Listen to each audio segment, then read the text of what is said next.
Ronald William Howard was born on March 1, 1954, in Duncan, Oklahoma, into a household already steeped in the rhythms of show business.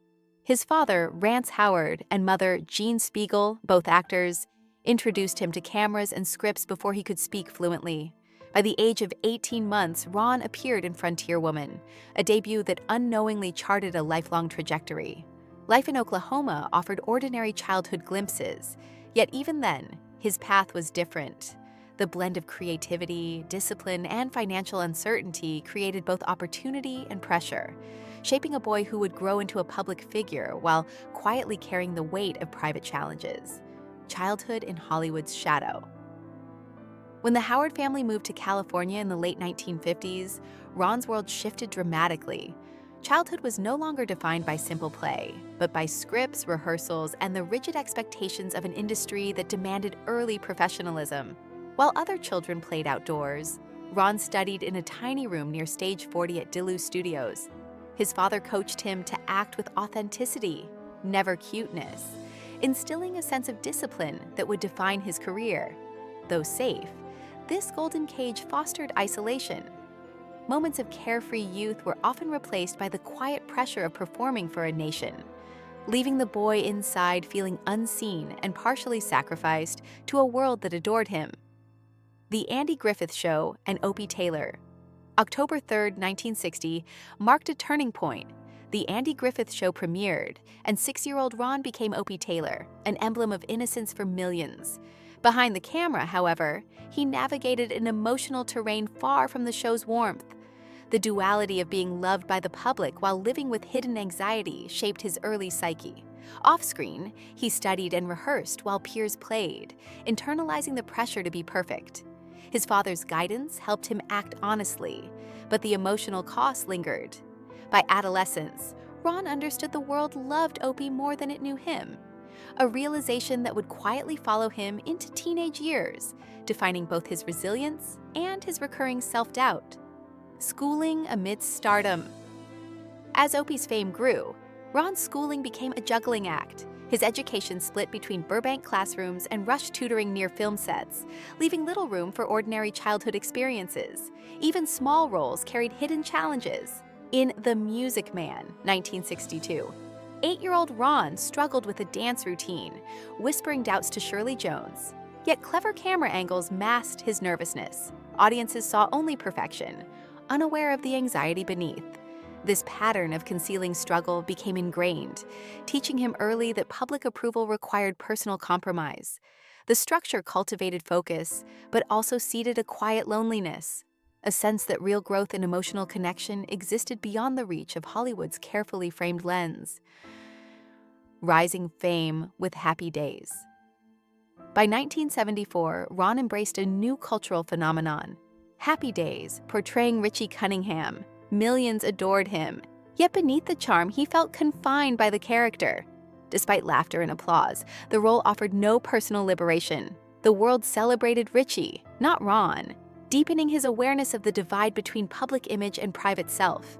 This growing tension sparked a desire to define his own narrative, to step beyond scripted personas. By 1977, at 23, he actively sought ways to create rather than perform, leading him toward directing, a choice that would allow him agency over both storytelling and his personal journey, even as it demanded navigating new pressures. The turn toward directing. Roger Corman's offer to direct Grand Theft Auto provided Ron an escape, opening a new chapter in Hollywood.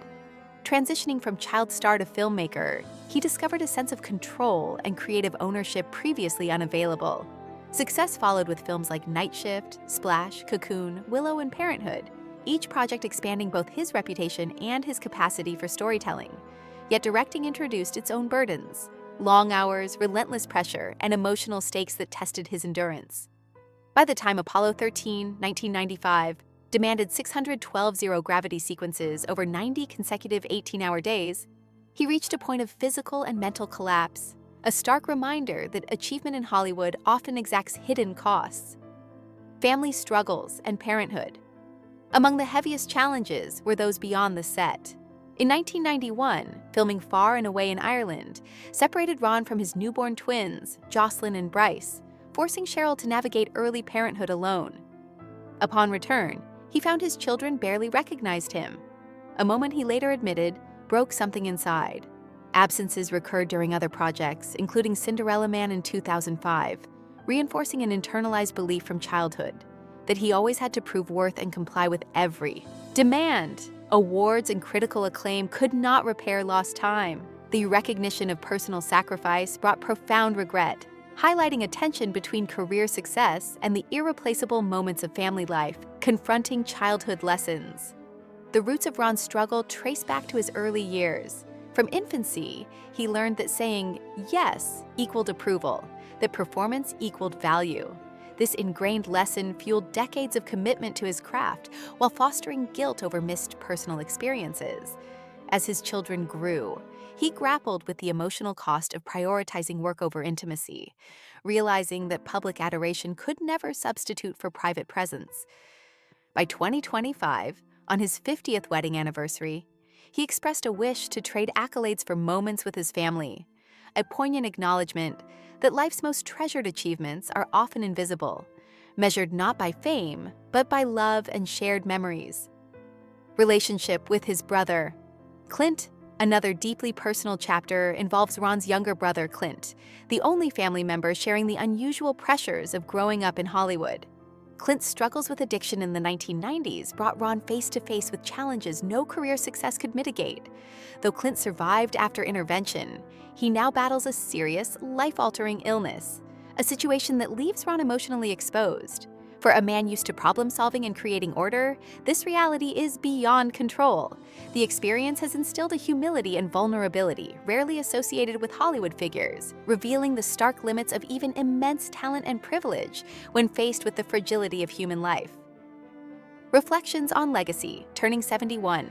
Ron Howard carries a legacy of $200 million in decades of cinematic achievement. Yet the quiet between projects now offers space for reflection, emphasizing what was lost to ambition and obligation.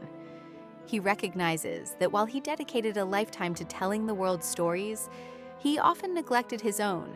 Success, applause, and influence coexist with the private ache of absence, missed milestones, and the unrepeatable moments of youth and parenthood. Through candid reflection, he presents an image of resilience intertwined with regret, a man who understands that the true measure of life cannot be tallied in box office numbers or awards. Conclusion: living beyond the spotlight. Ron Howard's journey illustrates the complexity behind a familiar smile and steady voice.